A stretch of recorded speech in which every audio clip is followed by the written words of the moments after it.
Hola, y bienvenido a Jefficho Films. Today we're going to review 2014 Mexican romantic comedy starring Martha Higareda. So let's review Casese Quien Pueda, also known as Marry If You Can.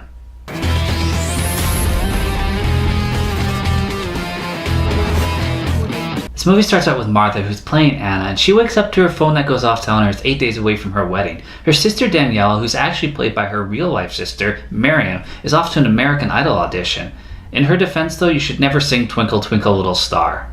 Martha's trying on wedding dresses when she finds out that her cousin's been banging her fiancé. So she goes home, where Gustavo shows up with flowers for him because he's heard too, and Daniela gets there and says she won't go to the wedding if she marries him and goes through with it. Gustavo's been Daniela's best friend since 7 and he agrees with her. Daniela tries to show her scrapbook and how she used to want to go traveling and study plants. Anna can't even get a hold of her fiancé Marino, and so she starts drinking and driving, which isn't safe. She ends up going to a wedding, I'm guessing the same place where her wedding's at, and she just gets drunk, jumps on stage, makes a fool of herself, gets escorted out, and then passes out in the back of a truck. And that truck leaves to its home village far away.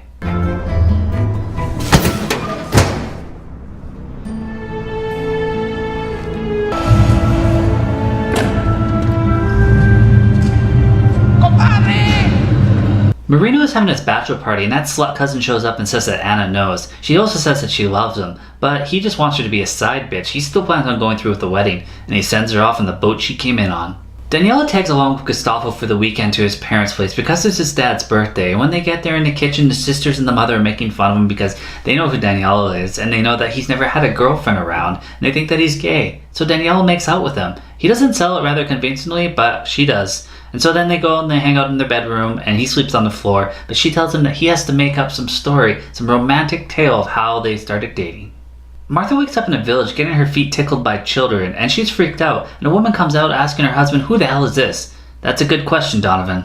¿Quién es esta pinche vieja hijueputa?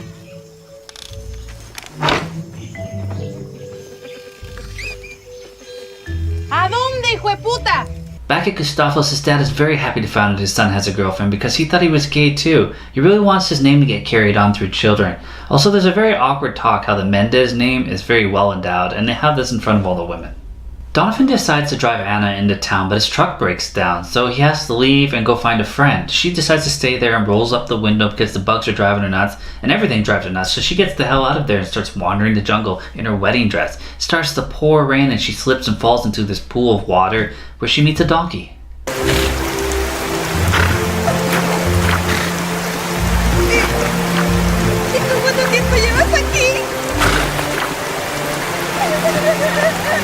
We jump back and forth a lot, and Daniela and Gustavo are doing a family baseball game so that they can have some of those cliche fun things. And then they're so tired that they fall asleep in the bed together, just talking. Anna wakes up in a small hut, notices she's in her underwear, and damn! Just damn, Martha!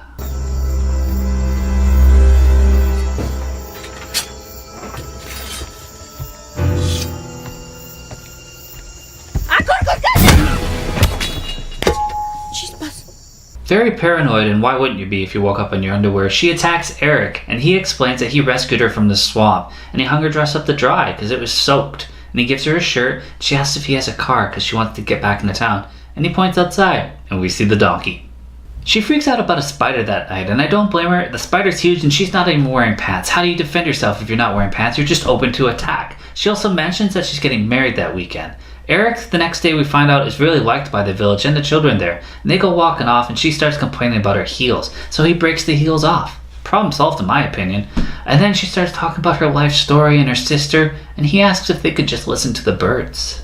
Anna uses a lot of expressions like I swear to God, and Erik teases her for it. She complains more and asks him to go hunt her a grilled chicken. He asks if she'd like fries with that. There are a lot of cute scenes like this. ¡Mi vida! ¡Se la tragó! ¡Haz algo! Oops. No te rías, no es gracioso. No.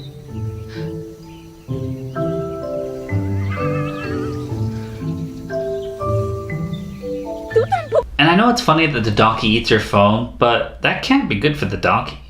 Marina goes to a hotel and tries to track down Anna, but the leads are slim. All he found out was that she fell into a blue truck and disappeared. And then he checks out a chick, because he's a douche. Gustav's brother-in-law does some really bad singing, and there's a running joke about his narcoleptic daughter. So Gustav gets Daniela to sing, and she's not that great, so he jumps on in and helps her out, and everybody has a great time.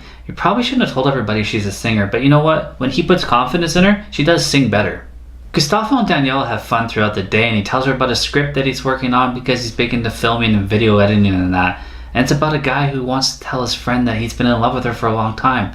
And they make love that night, just to check to make sure that he wasn't gay. She wanted to double check too. Un poquito. ¿Quieres volver a corroborar? Claro. Okay. Marino ends up taking a flight, and then he ends up taking a flight attendant with him as he's driving, and he tells her that he's looking for his fiancée, and that he plans to do what's right and what his heart says to do. And then he gets her phone number and says that he'll call her. Gustavo's dad has a doctor come by, and he says he's not doing well, and he tells his family that he wants to have a wedding before the funeral, because he's heard that she's pregnant, that Daniela is pregnant, because one of the sisters was listening in on his script when he was talking about it. I wonder if she listened any longer.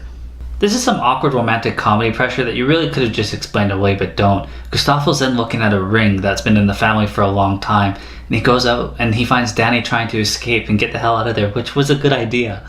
But then he proposes to her. And next we see Danny's trying on a dress. Like, you guys are really jumping the shark with this. Martha and Erik get to a village, and we find out that Erik's a doctor, and the villagers are very friendly, and they give Martha this flowery dress. She plays a guessing game with him, asks him about the wedding ring and his wife. But we find out that he's a widower, and then he describes her, all the way down to the mole she didn't like but that he loved. They share corn, and you know you're secretly in love with somebody if you're sharing a piece of corn together. Creo. Te he embocado. Tiene pelitos. Mira. ¿Verdad? Bueno. Está buenísima. ¿Otro o qué? The women of the village are getting ready for a wedding, and the doc's doing checkups on kids, and they tell him that his girlfriend's pretty, but he denies that she's his girlfriend. And then they play basketball together, with the kids, just like a couple would. That night there's some hammock jokes, because Anna can't get into one, and they chat, and they have a good time. The next day they go to the wedding, and it's at this sweet Mayan location, and she's getting him to explain what the vows are, because every type of Spanish is a little bit different, it's hard to understand.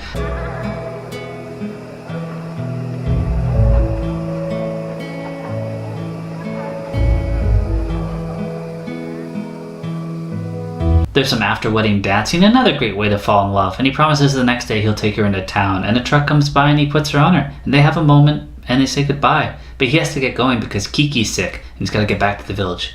Marina gets stuck because his tire and his spare are destroyed, and Donovan drives by, and he offers to give him a ride. Marina figures out that was his blue truck.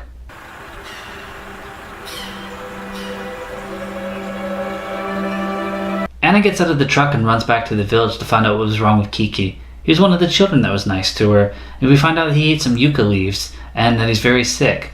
But she has knowledge of plants, and her and Erik get together, and they make a cure, and she takes off her wedding ring to grind it up, and they give the drink to the kid. She asks Erik how's Kiki doing, and he explains it, but she asks him to explain it in English. But he still says it in Spanish. Is that like a subtitle screw up, or just a saying in Spanish, like, explain it to me in English, please? Kiki's all better now, and Erik decides to take Anna to his favorite spot, this beautiful location, and they just jump into this water, swim under some rocks, and they're inside this cave. He says that he's got her figured out and lists some of her flaws, so she lists a few of him, that he's afraid, and then they make out.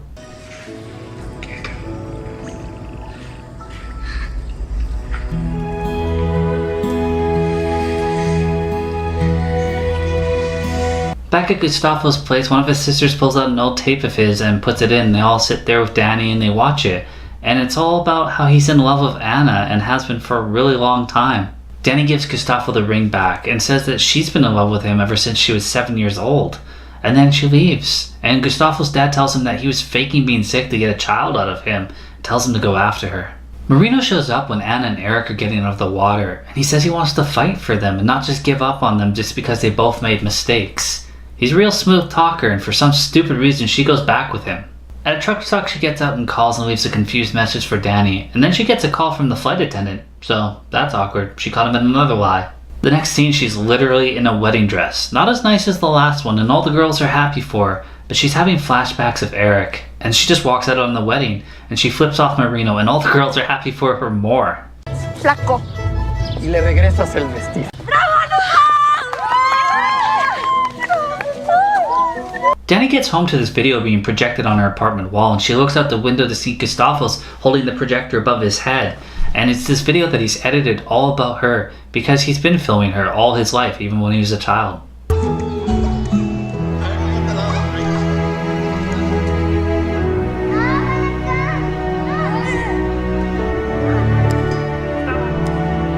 Next, we jump to a different wedding where Daniela is walking down the aisle to marry Gustavo. They kiss, they're married, we have a wedding reception, and Erik shows up, looking rather handsome. We get the song Heaven is a Place on Earth in English. Wouldn't it be in Spanish? Well, nonetheless, Erik and Anna dance and they kiss. The end. We get some credits roll and we see that Danny's pregnant, and Erik and Anna are living together. You know, maybe it's because I don't watch a lot of Spanish language movies that don't involve Antonio Banderas, but I rather enjoyed this. It was full of cliches. It was a typical romantic comedy where characters are a bit ridiculous. But Martha was amazing in this, and her sister is actually a pretty good actress too. So I totally like to see them in other things, but preferably maybe a little more action. She was just awesome in Altered Carbon that I had to see something else that she's done. And I was pleasantly surprised. She's a decent actress. I hope she does more work out here. Well, as always, thanks for watching.